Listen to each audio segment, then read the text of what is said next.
All right, everybody, welcome in here to your vet project. Today we're going to learn more about cat indigestion and acid reflux. Today we have Dr. Meredith Stanalian with Nacogdoches Animal Hospital joining us to kind of break down what is normal and what is not. So welcome in here, Dr. Stanalian. Welcome back here to Vet Project. So glad to have you today again.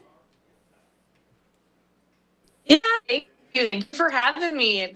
We love cats. We're a very high cat practice here. As an avid cat lover myself, I'm glad we're talking about them because they deserve the attention. So I appreciate us having this topic today. So tell me a little bit about why cats are known to have some stomachs upset, or maybe even they throw up because of their stomach acid that's sitting in there, and upset stomachs and just generally. Yeah, no, it's great. Like I said, great topic of conversation. So, our cat friends, I would say, um, are a little bit more sensitive, right? Everyone talks about how their cat vomits hairballs all the time, or they're always vomiting under the bed. And our cat friends, we domesticated them a lot quicker than the dogs, and so they're still getting used to being inside. We've changed their entire habitat of what they're used to. And cats often struggle with some different dietary or gastrointestinal diseases. Now, acid reflux or indigestion are not true formal diagnoses, but they're really just a description of some kind of sign that's occurring with them. Sometimes it can be underlying disease. Sometimes it can be food intolerance, hairballs. There's a lot of things that can cause it. And unlike people, where people also struggle with acid reflux and you take like daily medications. Sometimes cats do, but more oftenly it's diet. And we talked about diet, I think, the last time I was on, and nutrition overall. Our cat friends are true carnivores, so they do need to be on a diet that has protein in it, and that they're able to digest it effectively. So there can be some real true acid reflux cats, but a lot of times it's a sign of something else that's going on, if that makes sense. Well, so what are some of those signs too that owners should look for when they see them, coughing up hairballs? What exactly does it look like to have a healthy cat versus an unhealthy one? Yeah, and it may be subtle. So cats are all different. So some cats, you'll start to see them lipping, like doing like the actual just licking their lips more frequently. Frequent swallowing or gulping, that can always be a sign of mild nausea. Occasional vomiting, or even if they regurgitate after they've eaten or quickly after they're eating their food, that could be a sign that they're having some reflux or some GI disease. If they're having hairballs, true hairballs in cats, they shouldn't be vomiting up hairballs more than 3, maybe 4 times a year. If we have these cats that are vomiting hairballs up 2 or 3 times a month, there's probably some underlying GI disease or some kind of gastritis or food intolerance or something that's kind of making it where they're not able to digest their food more appropriately. So those are all signs that you can see that maybe there's something up with your cat's digestive tract.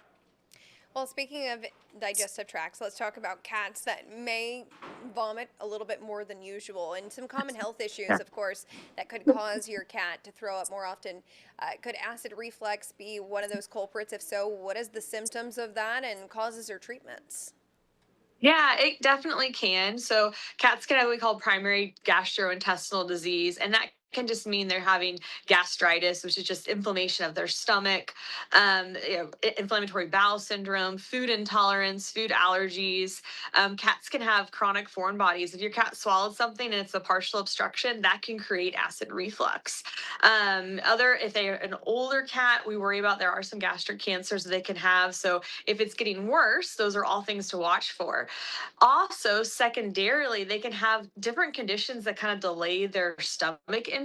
So, underlying endocrine disorders like kidney disease, diabetes, hyperthyroidism, severe stress. And some cats just get reflux if they're too fast eaters. Like if they eat really, really quickly and gulp their food and don't chew it, then sometimes they're just going to regurgitate and they're going to get reflux from that. So watch how fast your cat's eating too. If they inhale their food in 2 seconds, sometimes just a slow feeder can help them as well.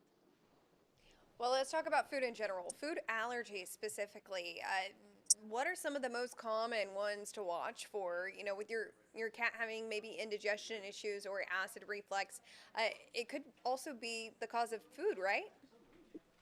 Yeah, absolutely. So if your cat has a true food allergy or a food intolerance, most of the time it's going to be the type of protein that they're eating. So 80 to 90% of them are going to be beef or chicken, and that's what the most allergies are going to be. So sometimes switching to salmon or venison or some kind of protein can make a difference. But I tell all my owners, like, if you change the food and they still vomit the week later, keep up with that food change, because it takes about 3 to 4 months to really get anything that was inhibiting and inflaming their gut to get completely out of their system. So sometimes it's just a simple food change. Some cats, if they have a really true food intolerance, they need prescription diets where those proteins are broken down so small that they don't react with their gut. And it's called like a hydrolyzed diet. So basically, they just pulverize the proteins, they make them really tiny so they don't cause inflammation when they're eating. And then some cats just need GI foods that are changes in their fiber content to help them tolerate that protein better. So there's a lot of what if scenarios, but as a whole, that kind of sums it up a bit. Well, let's kind of pinpoint some of the stomach issues and indigestion that can be tricky at times. What else do vets look at when trying to diagnose a situation?